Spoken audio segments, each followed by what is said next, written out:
무속설 성주신 이야기.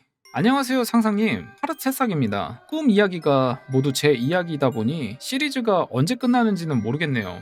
우선 지금까지 꾸어왔던 꿈 이야기들을 정리해서 계속 올려보도록 하겠습니다. 꿈에서 본 내용 사실 그대로 적습니다. 과장, 허위, 왜곡 없습니다. 읽기 편하게 평어체로 가겠습니다. 성주신과 관련한 정보글. 고등학생과 대학생 때 총 2번 꾼 것이며 성주신과 삼신할머니와 관련된 내용이다. 여기서 참고로 성주신이 누구인지 모르시는 분들을 위해 간단히 설명을 하자면, 신과 함께 인가연 영화를 봤다면 마동석이 맡은 역할인 그 성주신을 의미한다. 우리나라 무속 신앙에 따르면 우리가 살고 있는 집에서 삼신할머니, 건강, 출산 지킴이, 생사 관련 등, 조왕신, 부엌 지킴이, 문전신, 대문 지킴이, 업신, 재물 관리 등을 각종 가택의 신을 다 거느릴 정도의 우두머리인 가택의 최고신이다. 가택의 최고신 킹왕짱 그 잡채인 성주신은 옛날에 우리나라가 한옥으로 집이 지어졌을 때 대들보에 살았다고 한다. 이에 과거 한옥 대들보를 올릴 때 집안에 우환이 없고 집안의 기운이 잘 돌 수 있게끔 빌기 위해 하나의 수호신처럼 성주단지를 집에다가 놓았다. 자, 이게 그래서 이제 성주단지 이런 식으로 있었다. 성주단지 안에 아무것도 안 넣는 경우도 있지만 보통은 1년에 한 번씩 햅쌀을 넣었다. 그렇다고 쌀독으로 쓴 건 아니고 쌀을 1년마다 바꾸는데, 쌀을 바꿀 때는 묵은 쌀을 버리지 않고 가족들끼리 밥을 해먹는 게 풍습이다. 그리고 성주신은 집안의 일흉화복을 관장함으로써 집안 내 아픈 사람이 있을 때 저승사자도 물리칠 정도로 엄청난 힘을 가지고 있다. 어느 정도냐 하면 저승 3차사, 방림차사, 일직차사, 월직차사 모두 성주신한테 걸렸다 하면 두들겨 맞는 건 기본이고, 영혼까지 소멸될 정도의 모가지 따일 정도 위협감을 느껴 성주신한테서 운전박대를 당한다. 우리 집 또한 이러한 성주단지가 있고 그 안에 쌀이 있다. 제목일 진짜 조니이신데 누구세요? 꿈을 서술하는 시점으로 첫 그 꿈을 꾼 지 거의 8년이 넘어간 시점이라 가물가물하지만 꿈 내용 왜곡과 허위 과장 등을 피하기 위해 정확하게 기억나는 내용만 서술해보겠다. 17살인가 18살 때 꾼 꿈이다. 꿈의 장소는 바로 우리 집, 시기는 가을로 넘어가는 늦여름 저녁이었던 것 같다. 자, 그래서 이렇게 집 구조를 그려주셨는데, 부엌이 이렇게 있고요, 아빠방, 거실, 침실, 화장실, 내방, 베란다 이런 식으로. 위 구조에 따라 내 방에 신선한 밤바람이 창문을 타고 들어왔고 앞 베란다의 문이 활짝 열려 있었다. 방에서 공부하던 나는 앞 베란다 쪽에서 문고리를 막 잡았다 놨다 하는 소리가 들리길래 어우 시끄러워 하면서 앞 베란다 쪽을 갔다. 분명 앞 베란다를 열어놨었는데 어느 순간 문이 닫혀 있었고 반투명으로 된 문 뒤로 어떤 한복을 입은 여자가 서 있었다. 어이씨, 이런 식으로 되어 있는 문이다. 창문 틀은 나무로 되어 있고 네이버에서 퍼온 사진이다. 내가 그 여자를 쳐다보자마자 여자는 문을 손까딱하지 않고 염력으로 열었고 빨간 저고리에다가 아주 강렬한 파란색인 한복 치마를 입고 있었다. 여기서 잠깐, 나 예쁘다는 말 진짜 조니한테만 하지 보통 잘 안 하는데 나 혼자 보기 아까워서 외모 좀 극찬하자면 여신머리, 붉은 웨이브 펌에 김태희, 전지현보다 예뻤고 한눈에 보면 아니고 쓸개고 내줄 정도로 엄청난 미모의 매력을 풍기고 있었다. 리얼 자연미인의 표본, 미스코리아 진임 리얼. 언니 미친 개 존이에요 라고 어디서 오셨어요? 라고 소리 지를 뻔했지만 참았다. 존이의 그 자체인 여자는 나를 보고 씩 웃어주는데 진짜 넋이 나갈 정도로 빤히 쳐다보았다. 진심 저 언니한테 홀렸음. 진짜 안 올리면 이상한 거임. 리얼 이 상태였다. 하지만 넋을 놓고 보고 있다가 그 여자가 점점 내 앞으로 다가왔는데 무언가 이상했다. 그 여자가 바람에 따라 몸이 살짝 흔들리고 있었는데 지상에서 한 20cm 이상 둥실둥실 떠있는 게 아닌가? 나는 그 여자가 진짜 떠있는 건지 궁금해서 발 쪽을 쳐다봤는데 세상에나 발목 밑부터 창백한 피부색이 드러났고 약간 도깨비불같이 파란색 빛깔을 몸에서 뿜어내고 있었다. 그리고 창백하고 핏기 없는 그녀의 발은 흐릿했으며 더 무서웠던 건 발가락이 없었다. 그 여자는 나를 보며 계속 웃었고 괜찮다며 이리 오라고 손짓을 했는데 손짓한 그 손에 나 있는 손톱이 빨간색 매니큐어를 칠해놓은 듯 했으며 손톱 길이는 5cm 정도로 길었다. 나는 여우 귀신이 구미호인 줄 알고 소스라치게 놀라며 벌벌 떨면서 어서 꺼져! 우리 집이야! 어딜 감히! 한 번만 더 오면 내쫓아버릴 거야! 하면서 소리를 쳤다. 하지만 그 여자는 지방령처럼 떠날 기세를 안 보였었고 내가 뭐라 해서 서운하다는 표정을 지었지만 나는 공포감에 너무나도 휩싸이게 되어 벌벌 떨다가 잠에서 깨어났다. 잠에서 깨고 난 다음에는 몸은 무겁진 않았으며 도대체 그 여자는 누구인지 궁금하긴 했지만 그 발만 생각하면 너무 끔찍해서 악귀라고 생각하였다. 그렇게 세월이 6년 이상 지났을까? 내가 종합대에서 사대학 사범대에 입학하고 난 다음 2023년도 꿈에 똑같이 그 여자가 나오게 되었다. 주제 2. 성주신과 조왕신. 아가 잘 커져서 고맙다. 시간은 대낮이었고 우리 집에 아무도 없었고 나만 있었는데 여자 둘이서 어디서 쌀 포대를 들고 항아리에 쌀을 채우는 투닥투닥하는 소리가 들렸다. 나는 내 방에서 자고 있었던지라 그 여자 둘이서 내가 고온히 자고 있는 줄 알고 움직였던 것 같다. 내 방에서 앞베란다 볼 수 있는 창문이 있기 때문에 그 둘이서 무엇을 하는지 또 한 여자는 누구인지 궁금했었고 나는 그때 그 여자를 다시 보면 가만히 안 놔두려고 했기에 몽둥이를 들고 창문 옆 사각지대에 숨어 몰래 그들의 행동을 엿보게 되었다. 보니까 그 둘이 햅쌀을 가져다가 우리가 신주단지처럼 모시고 있는 옹기에다가 쌀을 터서 넣고 있는 것이 아닌가? 그 존예인 여자는 쌀 옮겨서 어떻게 해야 할지 한 여자한테 지시를 하고 있었고 내가 처음 보는 여자는 17살의 소녀같이 앳되어 보였으며 허리까지 내려오는 댕기머리를 하고 있었고 빨간색 치마에 노란색인가 초록색인가 저고리를 입고 흰 쌀을 낑낑대며 열심히 옮기고 있었다. 그리고 하는 말이 자기가 지키고 있는 부엌에서 이것저것 정리하고 할 테니까 많이 부족하지만 부탁드린다고 하면서 그 존예의 여자한테 굽신대는 듯 했다. 하지만 그 뒤에 존예인 여자가 쌀과 항아리를 옮기며 한 말이 결국 나를 울렸다. 이 집 아가가 집안 세우느라 얼마나 고생했는지 알지?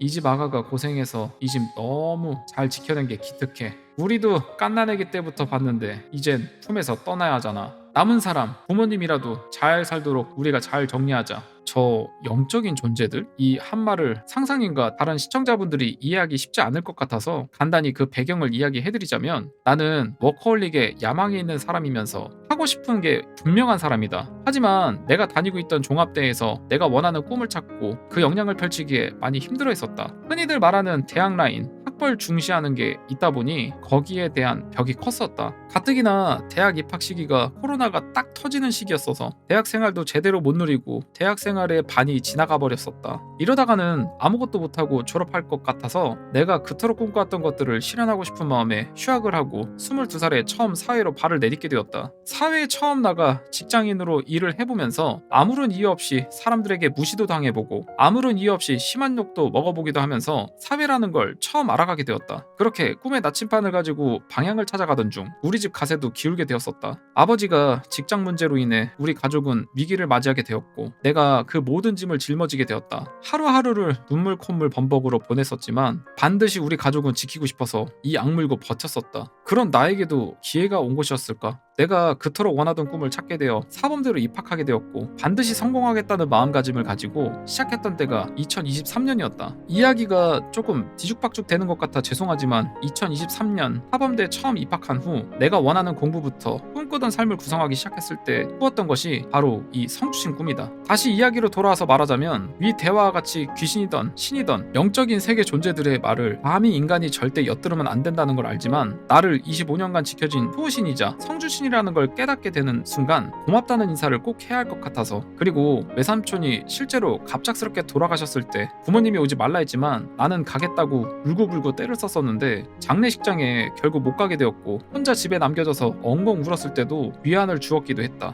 그것은 내가 못 갔던 외삼촌 장례식에 꿈에서 성주신께서 하얀 국화꽃 한 송이를 들고 외삼촌의 장례식장으로 가셔서 애도하며 놔주시고 갔었다. 나는 이 말을 듣자마자 눈물을 가득 머금고 몽둥이는 집어치운 채 이 문을 벌컥 열었고 두 신들한테 감동의 눈물을 흘리며 이렇게 말했다. 그동안 저 지켜주신 거예요? 전 진짜 그런 줄도 모르고 엄청 미워했어요. 정말 죄송해요. 정말 감사했습니다.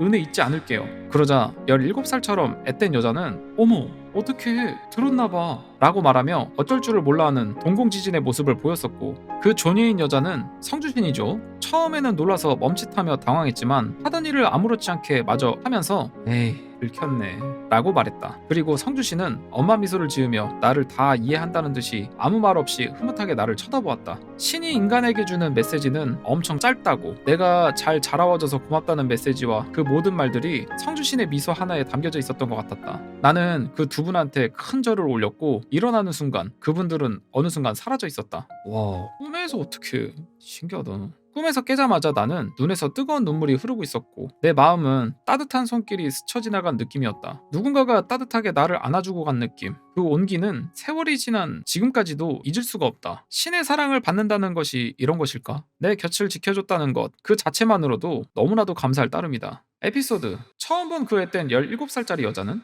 눈치챈 사람들도 있을 수 있지만 17살짜리 앳된 여자는 부엌을 관장하는 조항신입니다. 그 여자가 꿈에서 쌀포대를 짊어지고 왔었고 음식까지도 상하지 않게 관리하는 역할을 했었죠. 부엌신이 생각보다 늙은 줄 알았는데 엄청 앳되어서 신기했습니다. 어린 동저가 좀 큰 느낌? 그리고 신들은 왜 이렇게 미모가 특출난 것인지요. 진짜 그리스 로마시나 만화 레전드 작화했던 거 기억하죠? 진짜 그 끝보다 그냥 외모가 빛나버렸습니다. 레오나르도 다빈치랑 미켈란젤로가 황금 비율로 조각해도 신의 외모는 진짜 못 따라올 정도로 정말로 예뻤어요. 그 외모에 반만 닮아도 진짜 좋겠다라는 생각이 드는 건 저뿐인가요? 너무 욕심이겠죠? 에헴. 아무튼 자기네 집에 성주신이나 기리는 물건이 있다면 함부로 버리지 마세요. 또한 본인이 아끼고 영원히 깃든 물건이 있다고 하면 그것도 함부로 버리셔도 안 되고요. 여기까지가 성주신을 꿈에서 만난 얘기였습니다. 성주신 얘기하니까 신과 함께 또 생각나네요. 가기 전에 신과 함께 다시 봐야지. 아무튼 안녕. 또 이야기 들고 오겠습니다. 라고 하면서 꿈 일기 네 번째 이야기가 마무리가 됐습니다. 집안을 관장하는 성주신. 간간히 한 번씩 이제 괴담 이야기에 등장을 하는 신 중에 하나인데 굉장히 이번에는 디테일하게 적어주셨습니다. 그리고 꿈에서 그 성주신과 서로 이제 어느 정도 이제 교감이라는 걸 했잖아요. 꿈이지만 되게 귀한 게 아닌가 싶습니다. 보통은 그럴 일이 없으니까.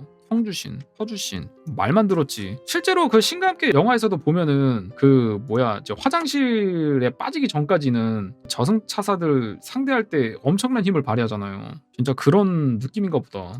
꿈일기 5번째 예지몽썰 아파트 붕괴 2021년 6월 23일. 안녕하세요 상상님, 파르세싹입니다. 오늘은 꿈일기 시리즈 중 예지몽과 관련된 내용으로 들고 왔습니다. 참고로 꿈일기 시리즈는 실제 제가 계속 경험한 걸 올리다 보니 언제 끝날지 모르겠네요. 아마 이런 꿈을 평생 꾸지 않을까 싶습니다. 대신에 카테고리별로 땡땡썰 이렇게 나누어서 정리해드리니 카테고리 참고해서 보시면 더 편리하게 보실 수 있을 것 같네요. 그럼 이야기 시작하겠습니다. 아파트 붕괴의 꿈. 바야흐로 2021년 6월 23일 저녁에 꾸었던 꿈이다. 나는 어느 한 아파트에 집을 얻게 되었다. 입주하여 보니 되게 깔끔하게 되어 있고 한 3, 40평 정도 되어 보였다. 입주한 아파트는 총 3, 40층 정도로 되어 있었고 내 집은 11층 정도였다. 부동산 관계자의 말로는 내 집 옆에 신축 아파트도 들어선다고 했었다. 나는 부동산 관계자분한테 우리 집과 건너편에서 마주보고 있는 쪽에 12층짜리 정도 되어 보이는 건물은 무엇이냐고 물었더니 오래된 부자들만 사는 로얄 아파트라고 하였다. 이 소식을 들은 나는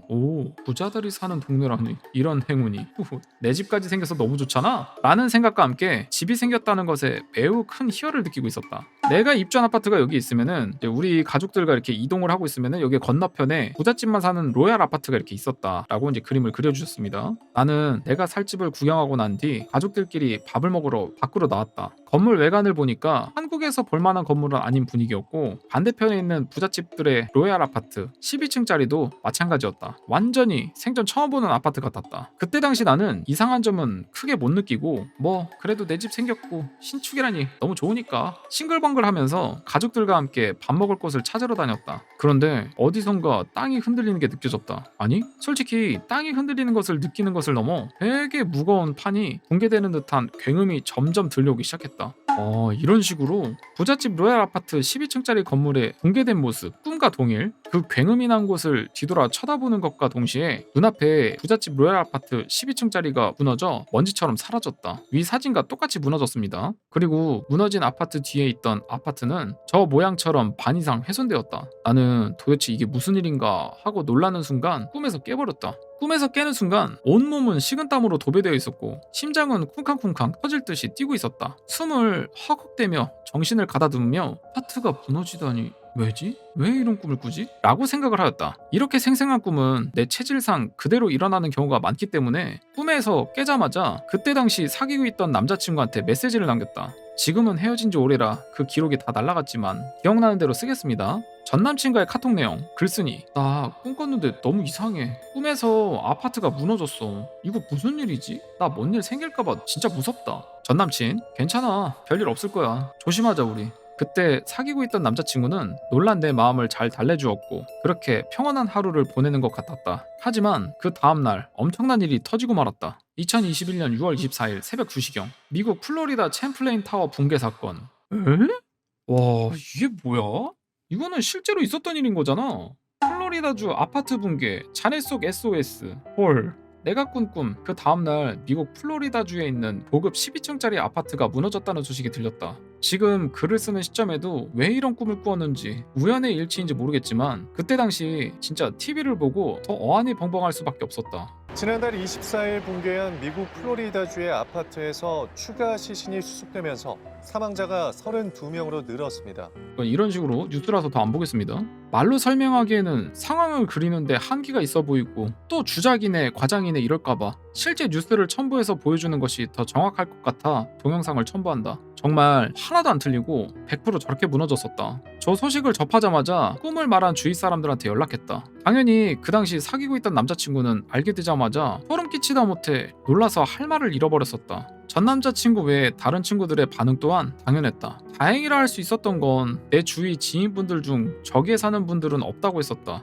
하지만 도대체 왜 이런 예지몽을 꾸었던 거지? 애초에 아파트 붕괴라는 상상조차 안 하고 살았었고 관련 매체도 접한 적이 없었으며 우연의 일치라고 보기에는 꿈에서 저 모양 그대로 무너졌는데 꿈을 꾼 다음날 바로 저렇게 일이 발생한 건 도대체 뭘까? 4년 전 있었던 일이 도대체 왜 발생했는지 생각하려니 생각이 복잡해진다. 여기까지가 제 꿈 이야기입니다. 우연의 일치라기에는 저는 예지몽을 너무 많이 꿉니다. 상상 카페에 예지몽에 대한 관련 내용들은 이번이 처음 올리는 글이어서 예지몽을 많이 꾸었는지 아닌지 독자분들이 모를 수도 있겠지만 매번 제가 예지몽을 꾸게 되면 느끼는 것이 있죠. 특히 죽음, 사고, 질병 등과 관련된 예지몽을 꾸는 분들이시라면 공감하실 수도 있는 내용이지 않을까 싶네요. 그것은 바로 사람이 운명이라는 것은 어떻게든 바꿀 수 없다는 것. 특히 죽음을 앞두거나 누군가 이별을 해야 하는 상황이라면 더욱더 저는 예지몽을 꾸면 보통 부정적인 것들, 죽음, 이별, 사고 등이기 때문에 최대한 이런 꿈 꾸면 주위 사람들한테 조심하라고 조언해 줍니다. 어떻게든 제 주위 분들은 안전하고 건강했으면 하고 제가 그분들의 운명은 바꿀 수가 없기 때문에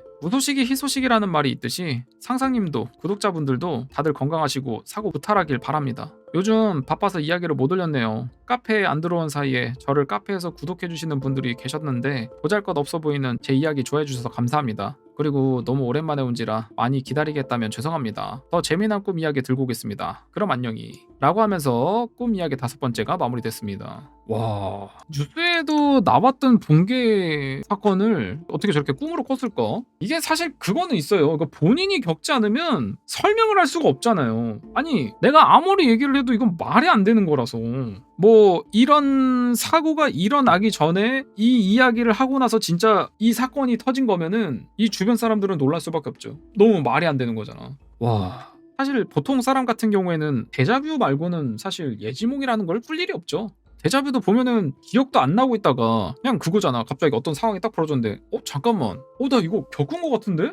나 이거 봤어 꿈에서. 그냥 이러고 넘어가는 정도지 막 예언을 해가지고 야 이거 조만간에 어떤 일이 일어날 것 같은데 이러진 않잖아요. 그래서 되게 신기한 경험인 것 같습니다. 그리고 또 한편으로는 너무 무서울 것 같아. 내가 이런 예지몽 같은 거를 잘 꾸는 사람이라고 치면 차라리 안 꿨으면 좋겠다라는 생각 많이 할 것 같아요. 그러니까 좋은 일들이 일어나는 게 아니잖아요. 예지몽을 꾸는데 뭐 누가 복권이 당첨되고 뭐 그래서 좋은 거면은 모르겠는데 돌아가시거나 사고가 나거나 이제 이런 일들이면은 꾸고 싶지 않죠.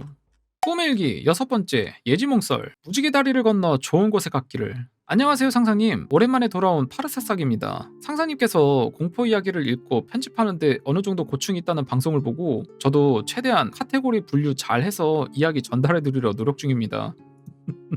배려 감사합니다. 2023년에 있었던 일입니다. 총명했던 춘견, 우리 금정이를 소개합니다. 전라남도 강진군, 저희 외할머니 댁에 흰 진돗개 한 마리를 키우고 있었습니다. 이 친구는 암컷이었고 엄청 총명했어요. 할머니 말씀도 잘 듣고 사람보다 더 똑똑하게 행동할 정도로 집도 엄청 잘 지키는 저희 할머니 댁 수호신이었습니다. 한 번 본 제 얼굴도 기억하고 엄청 반가워하면서 꼬리치던 녀석이었어요. 우리 가족들 모두 단 한 번도 금정이를 미워하지 않고 강아지 보약 같은 거 다 챙겨줄 정도로 엄청 예뻐했습니다. 하지만 만남이 있으면 이별도 있다고 하죠. 우리 금정이는 저희 외할머니 댁에서 12년에서 13년 정도 살다가 안타깝게도 건강이 악화되어 무지개 다리를 23년도에 건넜습니다. 오늘은 우리 금정이가 떠나기 전 제가 꾸었던 꿈을 알려드리겠습니다. 이야기는 평어체로 가겠습니다. 아무도 없는 집, 그리고 검정색 파리. 꿈에서의 시각은 햇빛이 내리쬐는 대낮이었다. 나는 외할머니 댁에 혼자 가게 되었다. 외할머니 댁에 도착해서 할머니! 외삼촌! 하면서 식구분들을 찾았지만 아무도 없었다. 집안의 불은 다 꺼져 있었는데 이상하게도 대낮이지만 집안을 볼 수 없을 정도로 집 내부가 깜깜했었고 개 집에도 금정이가 없으면서 개집 안도 엄청 깜깜했다. 밖에만 대낮이었지 집 안이나 강아지 집안은 마치 칠흑 같은 어둠뿐이었다. 그래서 나는 마당에 있는 평상 위에 앉아서 식구들이 올 때까지 기다리기로 했다. 그런데 갑자기 손톱 크기의 시커먼 파리가 한두 마리씩 생기더니 하루살이가 떼지어 몰려있듯 개집 쪽으로 파리떼가 몰려들었다. 너무나도 흉측하여 나는 에? 뭐야? 하면서 손으로 휘휘 젓다가 개집 쪽으로 향하는 걸 보고 아 이거 안 된다 라고 생각이 번쩍 들면서 자리에서 벌떡 일어났다. 이런 꿈을 12살 이후부터 많이 꾸다 보니 직감적으로 알았나 금정이가 무지개 다리를 건넌다는 신호라는 걸 바로 알아차렸다. 우리 금정이가 아픈 걸 알고 있었지만 갈 때라는 걸 꿈에서 알려주니 지금이 죽음을 막을 수 있는 마지막 기회다 생각하고 나는 허겁지겁 행동하기 시작했다. 나는 파리채라도 막 찾았지만 파리채는 주위에 없었고 어떻게든 손으로 그 많은 파리를 잡으려 했다. 나는 정말 온갖 욕을 하면서 안 된다! 지금 안 돼! 절대 안 돼! 라고 소리치면서 검정색 파리를 막 손으로 잡았는데 분명 파리가 손에 잡혔지만 파리를 잡은 감각이 전혀 안 느껴졌고 오히려 파리의 수는 점점 더 많아졌다. 나는 더욱더 울부짖으면서 미친 듯이 날뛰면서 파리를 어떻게 잡으려 했지만 결국 안 되자 꿈에서 깨버렸다. 꿈에서 깬 순간 눈에는 눈물이 계속 끊임없이 흘렀다. 에필로그 잘가 우리 소중한 금정이 가서는 먹고 싶은 거 많이 먹고 행복하기를. 그렇게 꿈에서 깨고 나서 이 꿈을 어느 누구한테도 말하지 않기로 했다. 청기누설로 인해 금정이가 나로 인해 떠나버릴까봐 아무한테도 말하지 못한 것이었다. 하지만 우리 운명, 우리가 사는 이 세계는 정해져 있는 것일까? 아무한테도 말을 안 했지만 결국 그 꿈대로 다음날 대낮 오전에서 오후 넘어갈 때쯤 금정이가 무지개 다리를 건너게 되었다. 큰 외삼촌이 그때 중대한 일을 하러 나가셔서 금정이의 얼굴을 제대로 못 보고 집을 비우고 있었던 시기였다. 금정이는 큰 외삼촌의 얼굴을 끝까지 그리워하며 눈을 뜬 채로 세상을 떠났다고 한다. 아이고. 대신 할머니가 금정이 곁에서 끝까지 가는 길을 보시며 두 눈을 감겨주시고 좋은 곳을 가라며 금정이를 안아주셨다. 이후 좋은 곳에 금정이를 묻었고 나 또한 그 소식을 들었을 때 엉엉 울게 되었다. 내가 꾸는 꿈들 중 예지몽, 죽음, 사고 관련 등은 특히 이미 필연적으로 일어나는 것을 알려준다. 내가 막을 수도 없고 반드시 일어날 일은 일어나게 되어 있다고. 내 꿈에 최대한 안 나오길 바라며 모두가 건강하고 오래 살면서 행복하길 바란다. 금정이도 그곳에서는 편안하기를 라고 하면서 꿈일기 6번째 예지몽 서열이 마무리가 되었습니다. 아까도 얘기를 했지만 이거 예지몽 안 꾸는 게 좋죠. 그러니까 저런 꿈을 꾸게 되면 자꾸 안 좋은 일이 일어나니까 이 본인 자체가 얼마나 괴롭겠습니까. 항상 그 할머니 집으로 가면은 얼마나 꼬리치면서 반겼을 겁니까. 그런 기억들이 눈에 선할 텐데 슬프고 신기하고 언젠가는 다시 만나지 않을까요?